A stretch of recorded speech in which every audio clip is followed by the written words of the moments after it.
سب سے بڑی تیاری کیا ہے کہ اپنے دلوں کو صاف کر لیں، کہ جس دل میں نفرت ہو، بغض ہو، کسی کے لیے غصہ ہو، کسی کے لیے کیا کیا جذبے ہوں، دل صاف کرنا. ہمارے گھروں میں روزانہ جھاڑو ہوتا ہے، یہاں مدرسے میں روزانہ صفائی ہوتی کہ نہیں ہوتی؟ کیونکہ دنیا کی اصل گندگی ہے تو جھاڑو ہاتھ سے نہیں چھوٹ سکتا. حرم شریف میں دیکھا کیسے چاروں طرف خدام پھر رہے ہوتے ہیں برش لے کر. تو تمہارے مولوی شاہد صاحب بھی ایک دفعہ وہاں خدام حجاج میں گئے تھے، میں نے ان کے ہاتھ میں برش دیکھا. وہی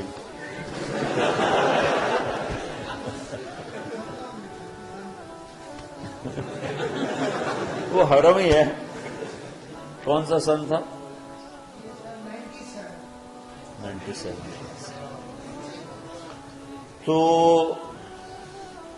دل پہ غبار ایسے آتا ہے جیسے صحن میں غبار آتا ہے. دل پہ گندگی ایسے آتی ہے جیسے صحن میں آتی ہے. تو ہم نے نظام بنایا ہوا ہے، لوگ وہ کر رہے ہیں، وہ روزانہ جھاڑو دیتے ہیں.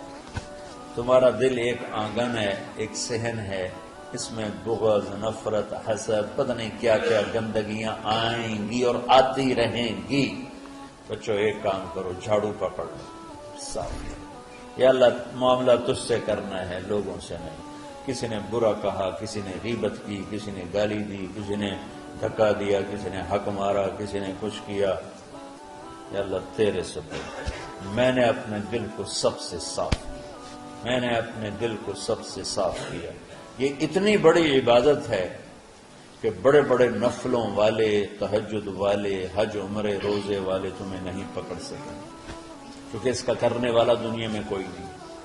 نفل پڑھنے والے تو بے شمار ہیں، عمرے کرنے والے بے شمار ہیں، علماء بے شمار ہیں، حاجی بے شمار ہیں، سخاوت کرنے والے بے شمار ہیں، لیکن اس ٹکڑے کو صاف کرنے والا لاکھوں میں ایک بھی نہیں.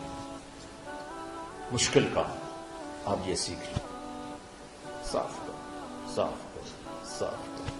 یہ رمضان کی سب سے بڑی تیاری اور علم کو حاصل کرنے کی سب سے بڑی چابی ہے کہ اپنے دل کو کھلا کر لو. کوئی چیز خالی ہوگی تو کچھ آئے گا. جس دل میں بغض بھرا ہو، نفرت بھری ہو، حسد بھرا ہو، کینہ بھرا ہو، اس میں خاک آئے، اس میں تو علم کی ایک کرن بھی نہیں آئے. اس زبان سے چاہے جتنے مرضی موتی بکھیرے، دل اس کا اندھا ہو گیا.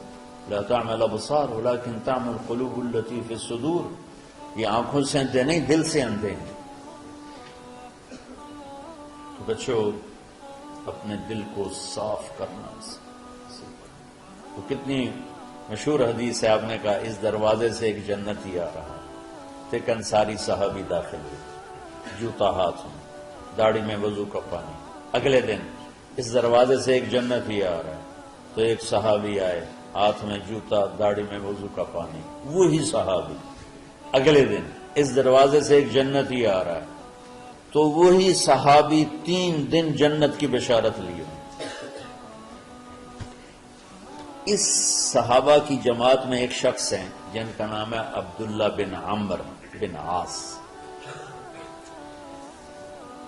ان سے بڑا عبادت گزار صحابہ میں کوئی نہیں تھا، نہ سابقین میں، نہ متاخرین میں، نہ پہلوں میں، نہ بعد والوں میں. ان کی عبادت کیا تھی؟ ساری رات جاگنا، سارے دن کا روزہ، اور ایک ختم قرآن صبح سے شام. اتنی اللہ نے طاقت دی تھی. پھر وہی غلوب والی بات آ گئی، ایکسٹریم ہونے والی بات آ گئی. ان کی شادی والی رات حجلہ عروسی میں داخل ہو رہے ہیں، دلہن کے کمرے میں داخل ہو رہے ہیں، اور مصلی بچھا کے اللہ اکبر، اور دیر نفل پہ نفل، دیر نفل پہ نفل. ان کی بیگم نے دیکھا تو وہ بھی خیر کا زمانہ تھا، انہوں نے بھی وضو کیا اور پیچھے مصلی بچھا کے وہ بھی فجر تک نفل پڑھتے رہے. صبح ہوئی تو حضرت عمرو بن عاص رضی اللہ عنہ نے پوچھا، بیٹی رات کیسی گزری؟ کہا جی ماشاءاللہ آپ کے بیٹے تو بڑے عبادت گزار ہیں، ساری رات نفلوں میں ہی گزری۔ تو وہ ان کو شکایت کر دی۔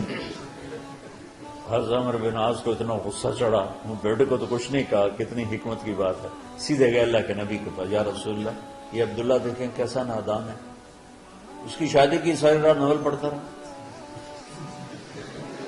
تو آپ کہتے ہیں ماشاءاللہ ماشاءاللہ کتنی بڑی بات ہے، نفلوں میں گزر گئی، رات بھی نفلوں میں گزر گئی۔ جیسے بعض وہ تبلیغ والے کہتے ہیں بچے کی ٹانگ ٹوٹ گئی پھر بھی گشت نہیں چھوڑا، کیسے احمقانہ باتیں کرتے ہیں۔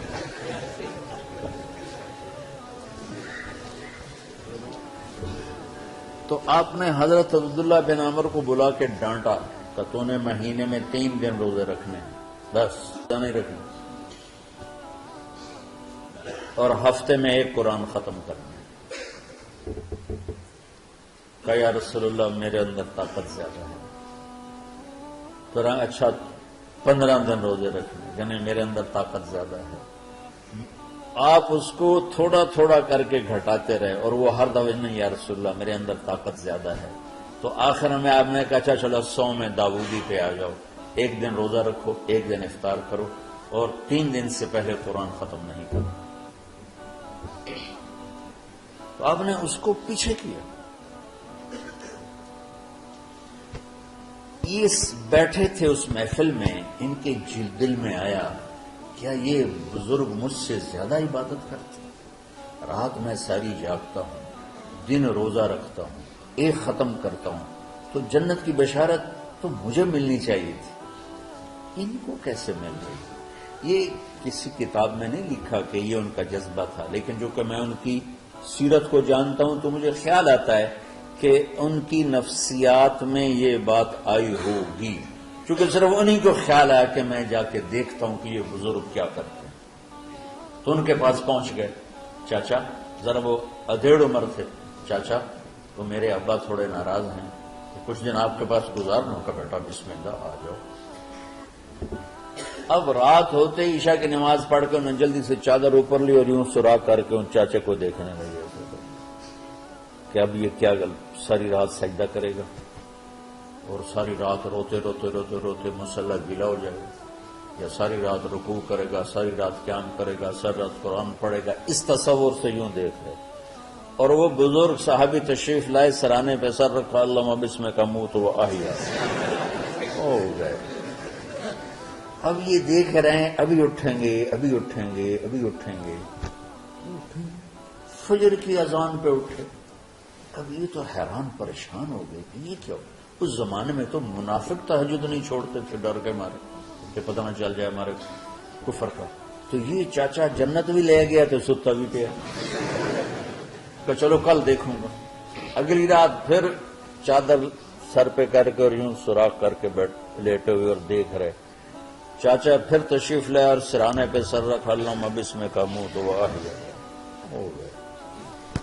فجر کی اذان پہ اٹھے، یہ اور پریشان ہو گئے کہ میرا نبی کا فرمان تو سچا ہے، اس میں تو شک بھی کفر ہے، لیکن عمل کیا ہے جس پر اس کو جنت کی بشارت ملی؟ 2 رکعت نفل بھی نہیں۔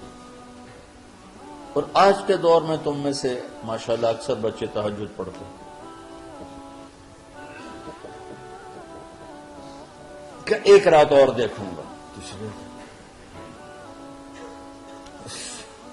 اللہ بسم کا منہ تو ساری رات سے۔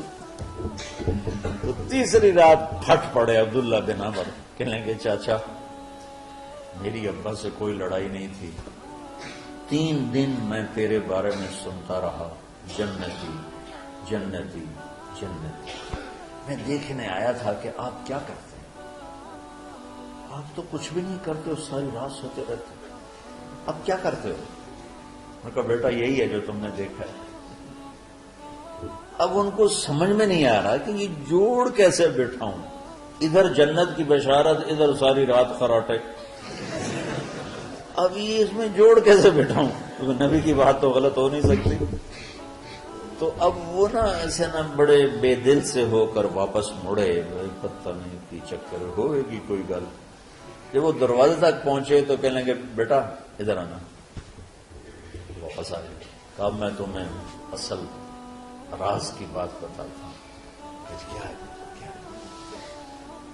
تو یہاں ہاتھ رکھا، کہا یہ جو دل ہے نا اس میں کسی انسان کی نفرت نہیں۔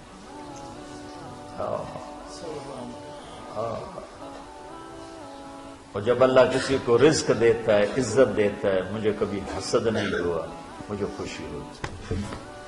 تو عبداللہ بن عمر نے کہنا تھا ہاں یہ بات ہے، نہیں، ان کو ہاذا ہوا، اچھل کے کہنے لگے ہاذا ہوا، ہاں ہاں ہاں ہاں یہی ہے یہی ہے یہی۔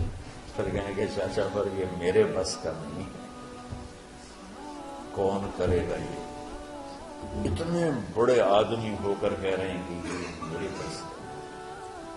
تو بچوں، دنیا میں جنتی بننا ہے اور علم اللہ سے لینا ہے تو اسے صاف کر دو، سب کی نفرت سے۔ سب، اس نے مجھے یہ کیوں کہا، اس نے مجھے یوں کیوں دیکھا، اس نے میرے بارے میں یوں کیوں کہا، اس نے میرے بارے میں یہ کیوں لکھا۔